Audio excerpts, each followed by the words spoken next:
నా పరిపూర్ణ పరిశుద్ధ హృదయంతో నిన్ను కొల్చు భాగ్యం ఇంకెప్పుడు ప్రభు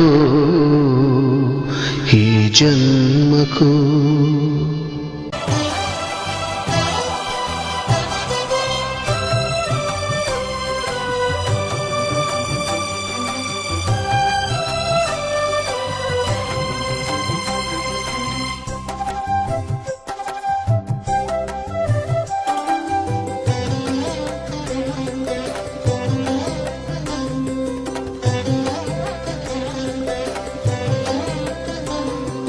నందమూరి రామాయణం, ఇది నందమూరి రామాయణం, నందమూరి పారాయణం, ఇది నందమూరి పారాయణం, అనుక్షణం యజ్ఞంగా తుది శ్వాసే విరామంగా, అనుభవాలే అక్షరాలుగా, జీవితమే ఇతిహాసంగా, తనకు తాను రాసుకున్న తారక రామాయణం, తనకు తాను రాసుకున్న తారక రామాయణం, నందమూరి రామాయణం, ఇది నందమూరి రామాయణం. యదా యదా హి ధర్మస్య గ్లానిర్భవతి భారత అభ్యుత్థానమధర్మస్య తదాత్మానం సృజామ్యహం. పరిత్రాణాయ సాధూనాం వినాశాయ చ దుష్కృతాం ధర్మ సంస్థాపనార్థాయ సంభవామి యుగే యుగే.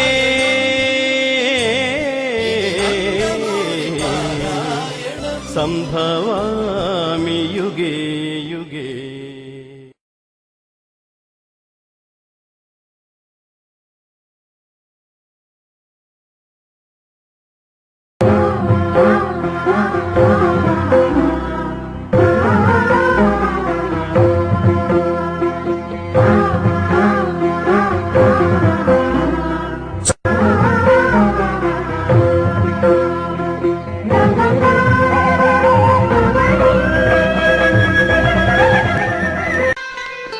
తెలుగుదేశం పార్టీ సృష్టికర్త, పార్టీ స్థాపించిన 9 నెలలకే ఆంధ్రప్రదేశ్ రాష్ట్ర ముఖ్యమంత్రి పదవిని చేపట్టిన ప్రజాహృదయ విజేత, రామరాజ్య పునర్నిర్మాణ తేజో విరాజితుడు, విశ్వవిఖ్యాత నట సార్వభౌముడు, ఆదర్శ యుగ పురుషుడు, పద్మశ్రీ నందమూరి తారక రామారావు గారి సంక్లుప్త జీవిత చరిత్ర. అతిపెద్దైన మన ప్రపంచంలోనే హిందుస్థాన్, అక్కడి ఆంధ్రాలోని కృష్ణా జిల్లాలో నిమ్మక్కూరి గ్రామంలో 1923 మే 28వ తేదీన సోమవారం సాయంకాలం 4:43 స్వాతి నక్షత్ర తులా లగ్నంలో వెంకట రామమ్మ లక్ష్మయ్యలకు శ్రీ నందమూరి తారక రామారావు గారు జన్మించారు.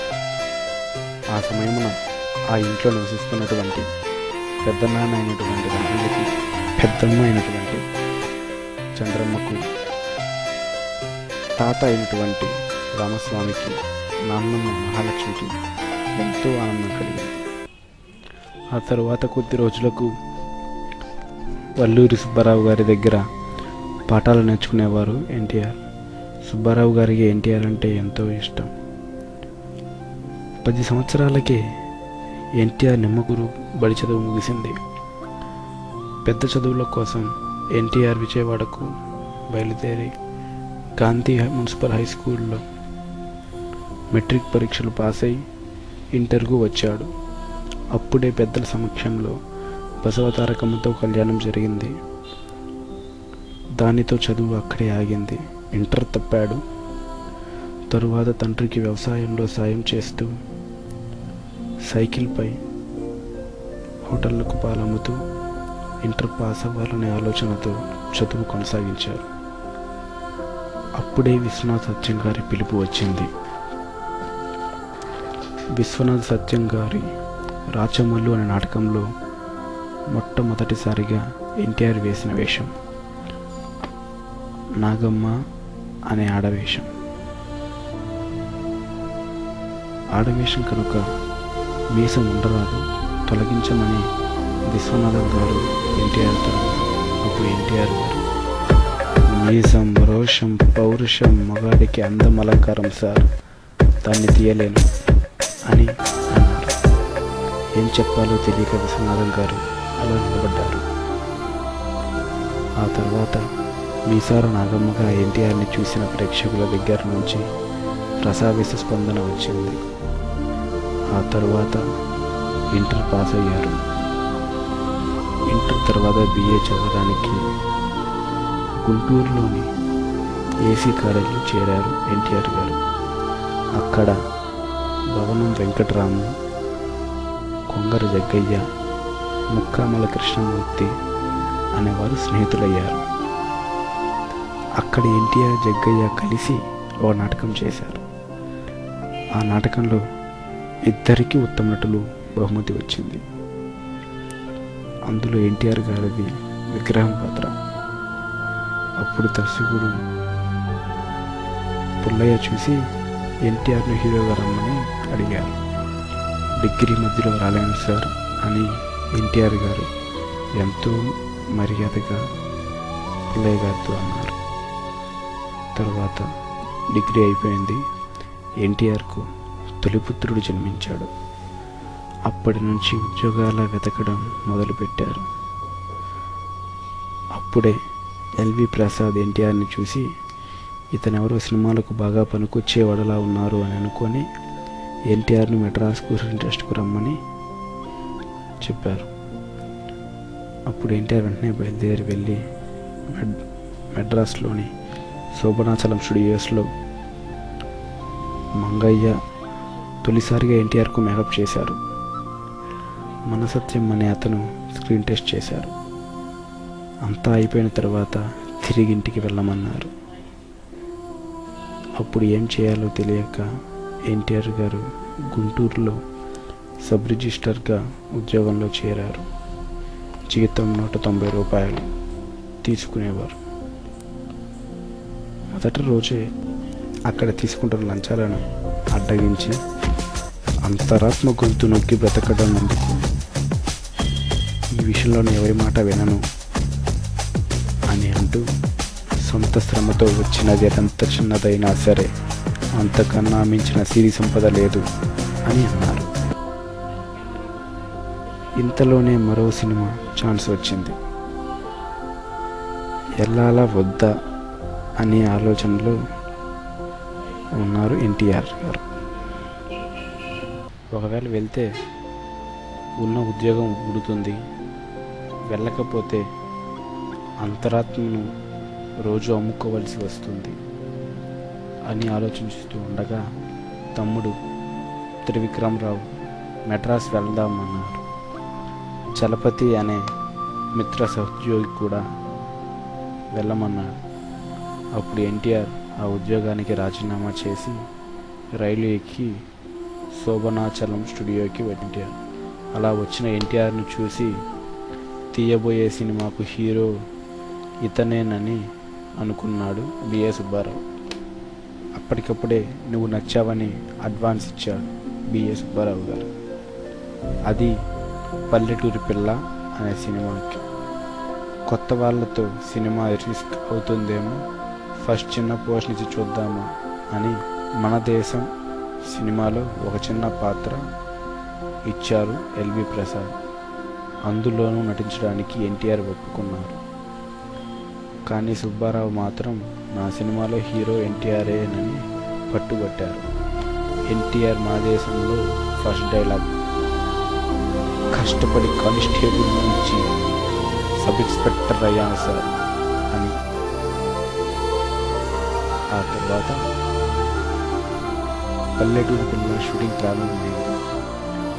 ప్రారంభమైంది. అందులో ఫైటింగ్ షాట్. ఆ ఫైట్లో ఎన్టీఆర్ డూప్ వద్దని తానే చేశాడు, కానీ ఎన్టీఆర్ చెయ్యి విరిగింది. దానితో పల్లెటూరు పిల్ల సూపర్ హిట్ అయింది. తరువాత మాయారమ్మ, సంసార్ సినిమాలు కూడా హిట్ అయ్యాయి. తర్వాత విజయవారితో షావుకారు అనే సినిమా కూడా కనకవర్షం కురిపించింది.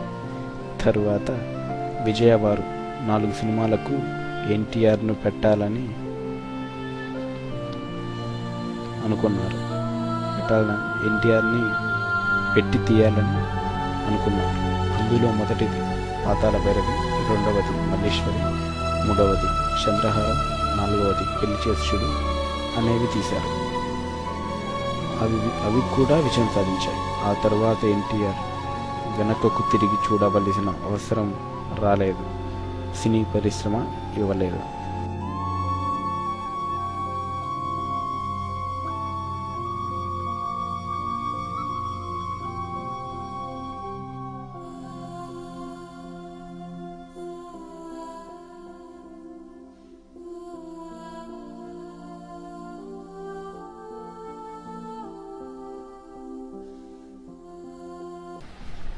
సాంఘికాలు, పౌరాణికాలు, జానపదాలు ఇలా ఎన్నో సినిమాలు చేసిన ఎన్టీఆర్కి కూడా కొన్ని సినిమాలు హిట్ కాలేదు. కానీ ఎన్టీఆర్ ఏమాత్రం కృంగిపోలేదు. రాత్రి 2 గంటలకు లేచి ధ్యానం, యోగా చేసి తరువాత తినడం, మేకప్ వేసుకొని బయటకు వస్తారు ఎన్టీఆర్ గారు. ఆయన కారులో వెళ్ళినప్పటికీ కాలినడకతో రోడ్ల మీద వెళ్ళిన రోజులను మరువలేదు. అంతేకాదు, అవకాశాల కోసం ఏడాది తిరిగినా అలసిపోని వ్యక్తిత్వం వదలలేదు. అంతేకాదు, ఎంత డబ్బులోనే ఉన్నా చేతిలో చిల్లి గవ్వలేని రోజులు మరవలేదు.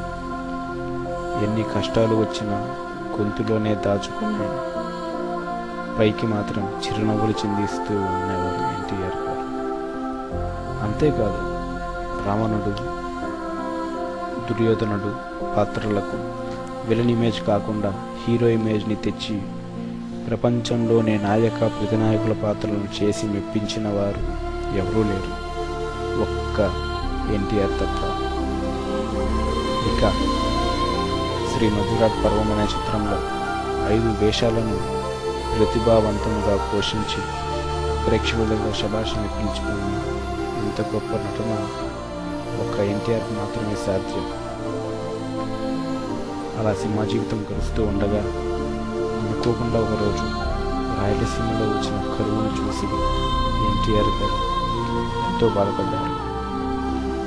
సాయం కోసం జోల పట్టుకొని డబ్బులు సేకరించారు. అంతేకాదు, పాకిస్తాన్ వాళ్ళు దాడి చేసినప్పుడు 10 లక్షలు ప్రజల భిక్షతో చేకూర్చి 1975న తుఫాన్తో అల్లకల్లోలమైన ఆంధ్ర సహాయ నిధిని సమకూర్చారు ఎన్టీఆర్. సెప్టెంబర్ 1979న సర్దార్ పాపారాయుడు షూటింగ్ కోసం ఊటీ వెళ్ళిన ఎన్టీఆర్, దాసనారాయణరావు గారు కూర్చొని మాట్లాడుకుంటున్నారు. మాటల సందర్భంలో తనకు అల్లూరి సీతారామరావు పాత్ర చాలా ఇష్టమని, ఆ పిక్చర్ తీయడానికి మొత్తం కథ, సంభాషణలు తయారు చేసుకున్నానని, అయితే తన ఆశయం నెరవేరలేదని బాధగా సెప్టెంబర్ 1979న సర్దార్ పాపారాయుడు షూటింగ్ కోసం ఊటీ వెళ్ళిన ఎన్టీఆర్, దాసనారాయణరావు గారు కూర్చొని మాట్లాడుకుంటున్నారు. మాటల సందర్భంలో తనకు అల్లూరి సీతారామరావు పాత్ర చాలా ఇష్టమని, ఆ పిక్చర్ తీయడానికి మొత్తం కథ, సంభాషణలు తయారు చేసుకున్నానని, అయితే తన ఆశయం నెరవేరలేదని బాధగా చెప్పారు. అందుకు దాసరి స్పందించి, ఈ సినిమాలో ఒక సన్నివేశంలో ఆ పాత్ర వచ్చేటట్లు పెట్టాను, నారాయణ రెడ్డి గారు బుర్రకథ చాలా బాగా రాశారు, మీరు వినండి అని వినిపించారు. ఎన్టీఆర్కి చాలా సంతోషం వేసింది. వెంటనే అల్లూరి సీతారామరాజు గెటప్ వేసుకొని మేకపురం నుండి బయటకు రాగానే చూస్తున్న వాళ్ళంతా పరవశించిపోయారు. నిజంగా మన్నన్ వీరుడు, తెలుగు తేజం అల్లూరి నడిచి వస్తున్నట్లు అనుభూతి చెందారు. మొదటిసారిగా దాసరి నారాయణరావు రామారావు గారి కాళ్ళకి నమస్కరించి కన్నీళ్లు కార్చారు. అందుకు ఎన్టీఆర్ చలించిపోయి, బ్రదర్, అల్లూరి సీతారామరాజు మహానుభావుడు కనుకనే ఆయన చనిపోయిన ఆ పాత్ర చేయాలని ఇంత ఆరాటపడ్డాను. రేపు మనల్ని గురించి ఎవరైనా ఇలా అనుకుంటారా? దానికి మనం ఏం చేయాలి అని అడిగారు. ఏముంది, ప్రజాసేవే మార్గం అన్నారు దాసరి. ఈ షూటింగ్ విషయాలు తెలుసుకోవడానికి విలేకరులు వచ్చారు. ఎన్టీఆర్ వారితో మాట్లాడుతూ ఆవేశంగా, ఇక నుంచి నెలలో 15 రోజులు షూటింగ్, 15 రోజులు బయట ప్రజాసేవే చేస్తాను అన్నారు. మరుసటి రోజు ఆ వార్త అన్ని పేపర్లో వచ్చింది. ఆంధ్రాలో కూడా వార్తలు వచ్చాయి. షూటింగ్ ముగించుకొని ఎన్టీఆర్ మద్రాస్ చేరేటప్పటికీ అభిమానుల దగ్గర నుండి 3 బస్తాల ఉత్తరాలు వచ్చాయి. వాటి నిండా ఎన్టీఆర్ రాజకీయాల్లోకి రావాలనే ఆకాంక్షలే ఉన్నాయి. అదే ఆయన రాజకీయ జీవిత ప్రవేశానికి మొదటి అంకురార్పణం. 1982లో తెలుగుదేశం పార్టీని స్థాపించారు. ఈ సందర్భంగా రాష్ట్రమంతటా పర్యటించారు. పార్టీని స్థాపించిన 9 నెలలకే అధికారాన్ని సాధించారు. ఇది ప్రపంచంలోనే ఒక రికార్డుగా నిలిచింది. 1983 జనవరి 9వ తేదీన తొలిసారిగా రాష్ట్ర ముఖ్యమంత్రిగా పదవిని చేపట్టారు. ఆ తర్వాత 1984 ఆగస్టు 16వ తేదీన ఎన్టీఆర్ గారు అధికారాన్ని కోల్పోయారు. తిరిగి మళ్ళీ నెల రోజులలో సెప్టెంబర్ 16వ తేదీన ఆయన సీఎం అయ్యారు. 1989వ సంవత్సరం శాసనసభకు జరిగిన ఎన్నికలలో పరాజయాన్ని పొందారు. 5 సంవత్సరాలు ప్రతిపక్షంలో ఉన్నారు. 1993లో లక్ష్మీ పార్వతిని తమ అర్ధాంగిగా స్వీకరించారు. అది కూడా తిరుపతిలో జరిగినటువంటి మేజర్ చంద్రకాంత్ ఫంక్షన్లో. 1944 డిసెంబర్లో జరిగిన రాష్ట్రసభ ఎన్నికలలో శ్రీమతి లక్ష్మీ వారితో కలిసి ఎన్నికల్లో పాల్గొని అనూహ్య రీతిలో 223 స్థానాలను గెలుచుకొని ఘన చరిత్ర సృష్టించారు. 1994 డిసెంబర్ 12వ తేదీన ఎన్టీఆర్ను పార్టీ నాయకుడిగా ఎన్నుకున్నారు. ఆయన ముచ్చటగా 3వసారి ముఖ్యమంత్రి అయ్యారు. దాదాపు ప్రతిపక్షాలన్నీ కలిసి నేషనల్ ఫ్రంట్ చైర్మన్గా ఎన్టీఆర్ గారిని దేశ రాజకీయాలలో కూడా ప్రముఖ పాత్ర వహిస్తూ వచ్చారు. అందులో ఆయన వివిధ అంశాలపై నిర్విరామక్షి జరిపారు. చిన్నల్లుడు చంద్రబాబు నాయకత్వంలో శాసనసభ జరిపిన తిరుగుబాటులో 1995 ఆగస్టు నెలలో మరోసారి ఎన్టీఆర్ గారు అధికారాన్ని కోల్పోయారు. దీనికి ఎన్టీఆర్ గారు ఎంతో బాధపడ్డారు.